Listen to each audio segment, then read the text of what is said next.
try to seek mentorship, try to get counsel. Don't need to start knowing everything about what you want to do. As long as you have a vision and you have, a target of where you're going, the journey will unfold itself.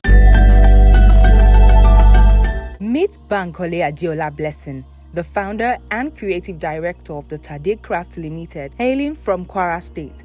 As a fourth child of 5 children, Bamikole has had a passion for adding value to people's lives. With a background in crop science, Bamikole transitioned into the creative arts industry, driven by her love for collecting and reselling art. This pivot has allowed her to combine her creativity with entrepreneurship. My name is Bamikole Adeola Blessing. I'm from Kwara State. I'm the founder and the creative director of Tade Crafts Limited, a visionary pottery studio that is established to craft exquisite designs that promotes mental wellness, cultural heritage, and innovative designs. I'm a girl child of 5.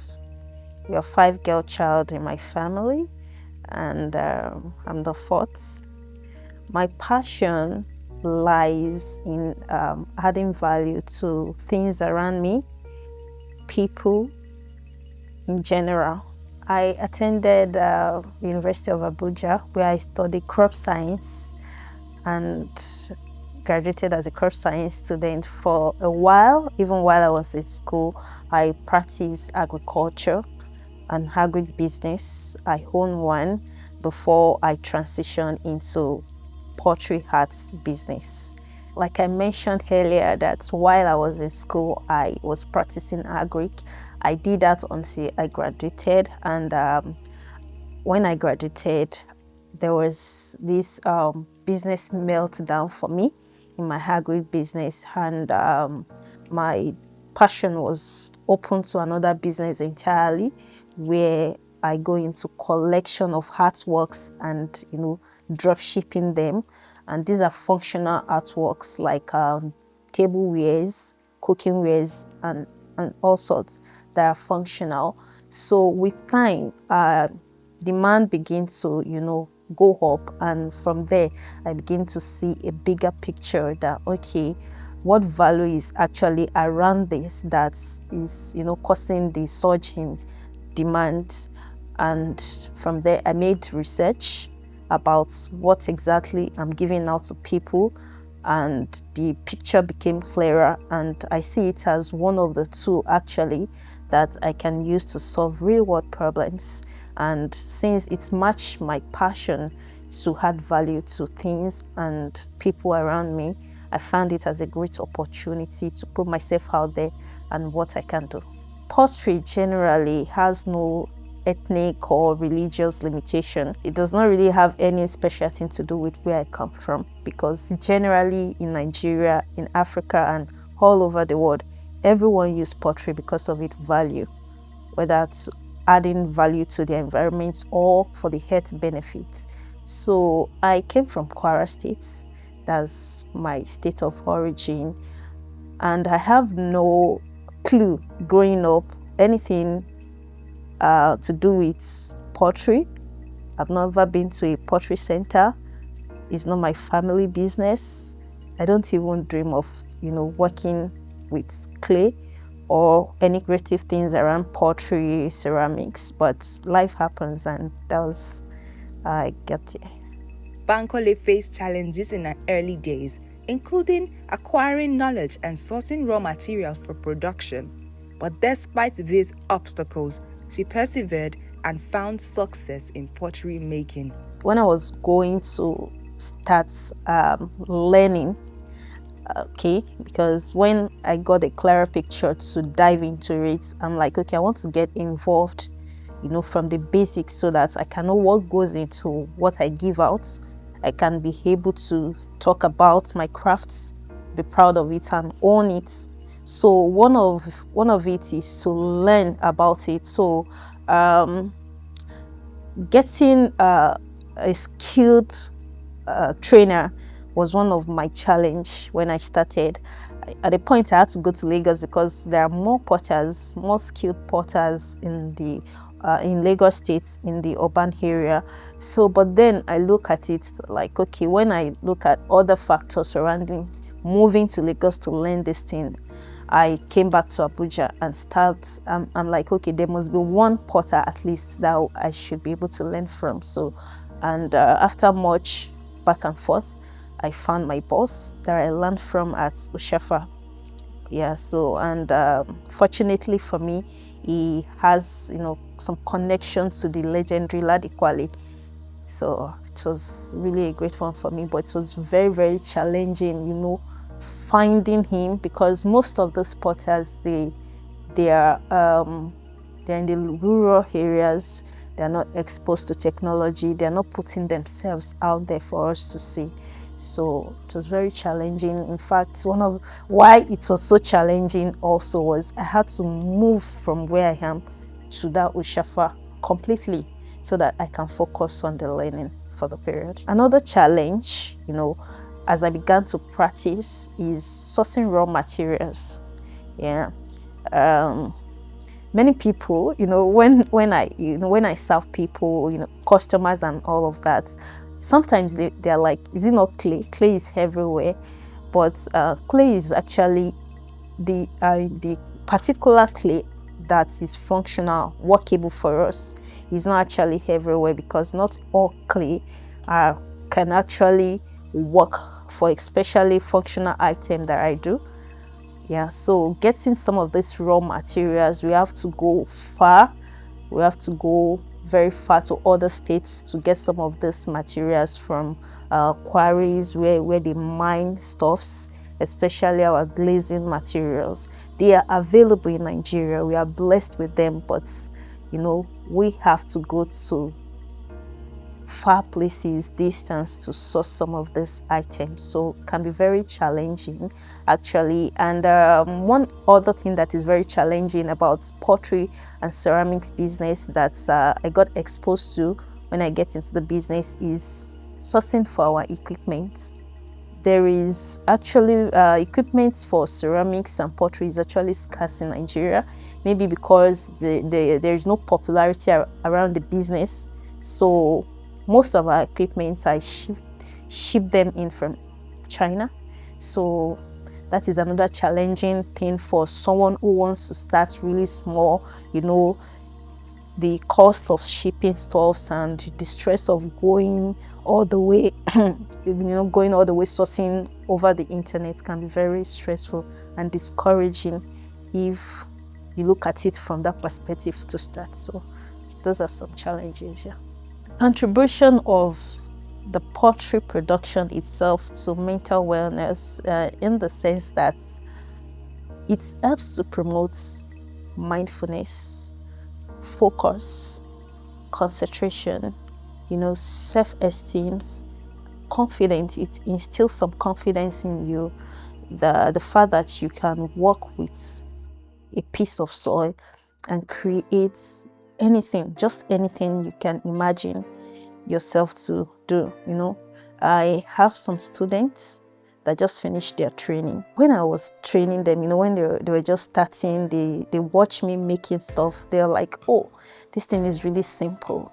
It's not really hard. It's not the wheel turning and stuff like that. But then when they get to the wheel themselves, that's when they begin, they begin to pick themselves from different angles and all of that. At the end of the day, I realized that, and you also yourself, you realize that this thing really needs concentration. And a lot of them, they have their works. They just have interest to come and learn pottery and probably build something around it. But then they realize that, oh, I'm not even concentrating, because you feel like I'm watching you, yes, I can see what you're doing.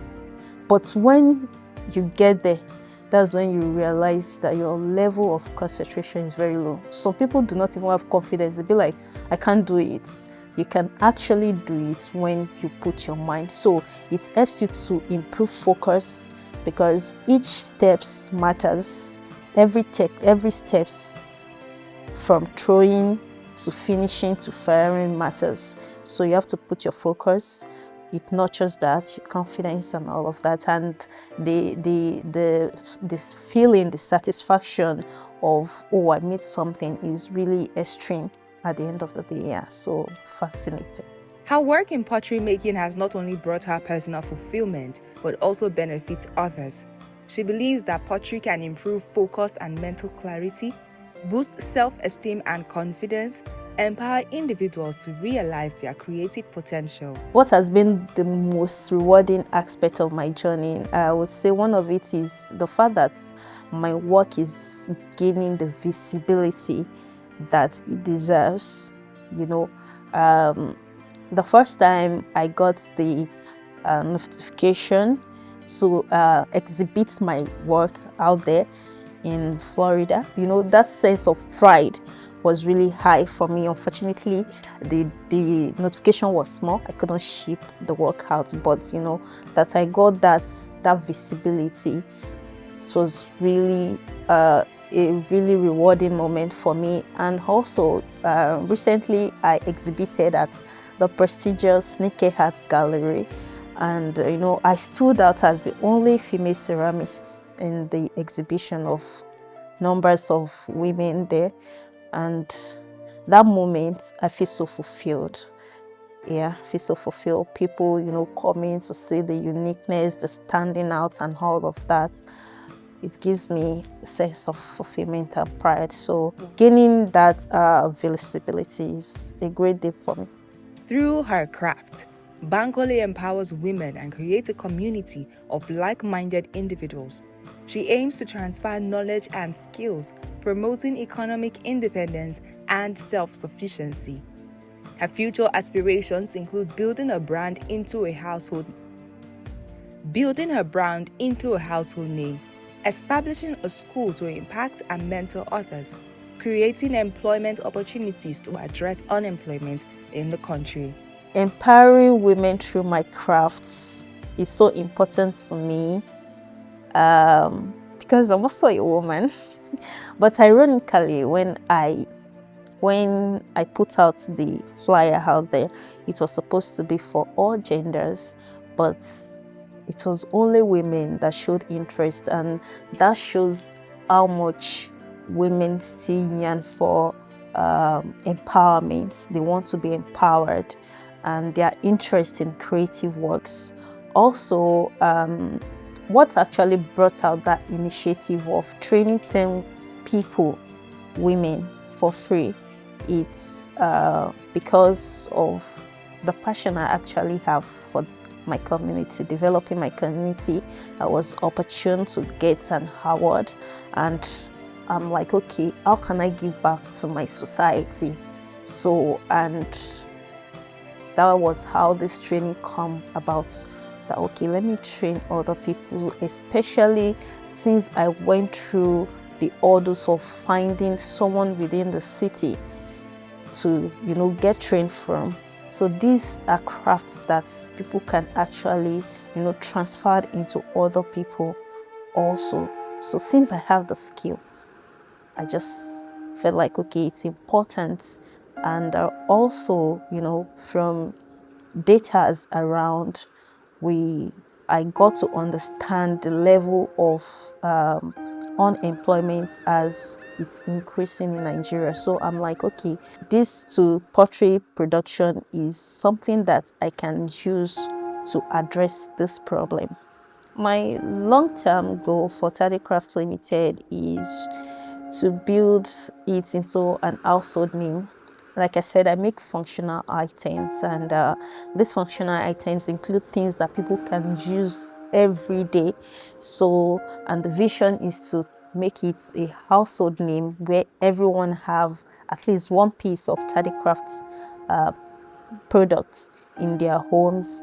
And also, I also have this vision of, establishing one of Africa's largest pottery art school. Yeah, so where I can impact the cultural aspects, the mental wellness and health aspects of pottery into people. And the future of pottery in Nigeria is really great if we can have people, to bring back the value that pottery once had on our economy as Nigerian and as a continent as a whole. So the future is bright. The resources is there, but we need personnel. We need private and government organizations to look at the potential of this industry and facilitate it. Something like that. Her favorite quote is that it is never too late to start. Just take the leap, invest into something you are passionate about, and go for it.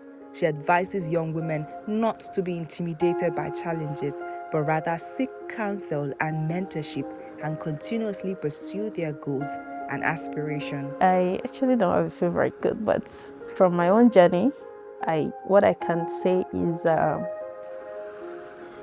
it's not too late to start over or to leap to the other side. Just like I transitioned into pottery art, I've been a science student and a scientist. For the longest time, I transitioned into a different industry entirely.